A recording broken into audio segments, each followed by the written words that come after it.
வணக்கம், welcome to my channel. இன்றைக்கி நம்ம ஒரு அயிலை மீன் குழம்பு தான் செய்கிறத பார்க்க போகிறோம். இது கிராமங்களில் வந்து குழம்பு கூட்டி வைக்கிறதுன்னு சொல்லுவாங்க. அந்த ஸ்டைலில் தான் செய்ய போகிறேன். மண் பாத்திரம், மண் சட்டி நல்லா சூடாகிருச்சு. இதில் 3 அல்லது 4 டேபிள் ஸ்பூன் நல்லெண்ணெய் சேர்த்துருக்குறேன். சேர்த்துக்கோங்க நீங்களும். நல்லெண்ணெய் தான் நான்வெஜ்க்கு நல்லாயிருக்கும். அதில் ஒரு 1/4 டீஸ்பூன் வந்து வெந்தயம் சேர்த்துருக்குறேன். அதுக்கப்புறம் ஒரு 6 அல்லது 7 பூண்டு சேர்த்துக்கோங்க. ஏன்னா அயிலை மீனில் கொஞ்சம் கேஸ் வரும், அதனால் அதை சேர்த்துக்கிறது நல்லது.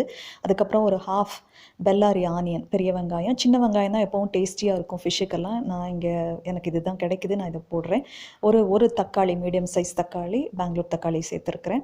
கருவேப்பிலை கண்டிப்பாக சேர்த்துக்கோங்க. கருவேப்பிலை ரொம்ப நல்லது, டேஸ்டியாகவும் இருக்கும் குழம்புக்கு.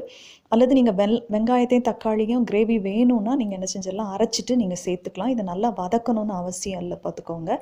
அதுக்கப்புறம் தேங்காய் தனியாக அரைச்சி வச்சுக்கோங்க. எங்கள் அம்மா வந்து தேங்காய் கூட கொஞ்சம் கருவேப்பிலையும் சேர்த்துப்பாங்க. நாங்கள் கருவேப்பிலையை தூக்கி போட்டுருவோம்னு சொல்லிட்டு கருவேப்பிலையும் சேர்த்துக்கோங்க. காரத்துக்கு வந்து பச்சை மிளகாய் அதுவும் நான் சேர்த்துருக்குறேன். ஒரு 5 அல்லது 6 சேர்த்துக்கோங்க. அதுக்கப்புறம் புளி வந்து ஒரு லெமன் சைஸ், ஒரு சின்ன லெமன் சைஸ் நான் காட்டுற அளவு நீங்கள் போட்டுக்கோங்க. அதை கரைச்சி வச்சுட்டு அது கூடவே வந்து இந்த குழம்பு மிளகாய் தூளையும் சேர்த்துருவாங்க. மிக்ஸ் பண்ணி அப்படியே வதக்காமல் எல்லாத்தையும் சேர்த்துருவாங்க, பார்த்துக்கோங்க. சேர்த்து கொதிக்க விடுவாங்க. அதுதான் கூட்டி வைக்கிறதுன்னு சொல்லுவாங்க. நான் மறந்துட்டேன், நான் அந்த மாதிரி தான் செய்யணும்னு நினச்சேன். அந்த மாதிரி செஞ்சுட்டேன். அப்புறம் கொதித்த பிறகு நீங்கள் பார்த்தீங்கன்னா இதில் மீனை ஒன்றா போட ஆரம்பிச்சிடலாம். அப்புறம் சால்ட் சேர்த்துருங்க.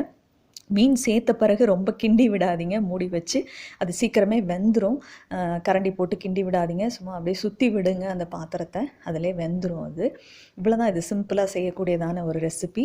இந்த மசாலா தூளில் வந்து பார்த்திங்கன்னா எங்கள் அம்மா சேர்க்குற டைப்பில் தான் நான் செஞ்சு சேர்த்துருக்கேன். மிளகாத்தூள், மல்லித்தூள், மஞ்சள் தூள், மிளகுத்தூள், கொஞ்சம் வெந்தய பொடியும் இருக்குது அதில். அதுக்கப்புறமா ஜீரக பொடி இருக்குது, கொஞ்சம் ட்ரை பண்ண கறி லீவ்ஸும் கூட இருக்குது, அது கருவேப்பிலையும் இருக்குது. இதெல்லாம் சேர்த்து தான் போட்டிருக்குறோம். சரி, செஞ்சு பாருங்கள். மண் பாத்திரத்தை வந்து எப்போவுமே புதுசாக வாங்குனீங்கன்னா அது 1 டே ஃபுல்லாக நல்லா தண்ணியில் ஊற வச்சுட்டு அடுத்த நாள் நல்லா சன் ட்ரை பண்ணிடுங்க. வெயிலில் வச்சுட்டு அதை காய வச்சுட்டு அதுக்கப்புறமா கழுவிட்டு அதை யூஸ் பண்ண ஆரம்பிங்க. நல்லாயிருக்கும். மண் பாத்திரத்தில் செஞ்சிங்கன்னா ரொம்ப டேஸ்டியாக இருக்கும். செஞ்சு பாருங்கள். தேங்க்யூ ஃபார் வாட்சிங் மை சேனல். சப்ஸ்கிரைப் பண்ணுங்கள்.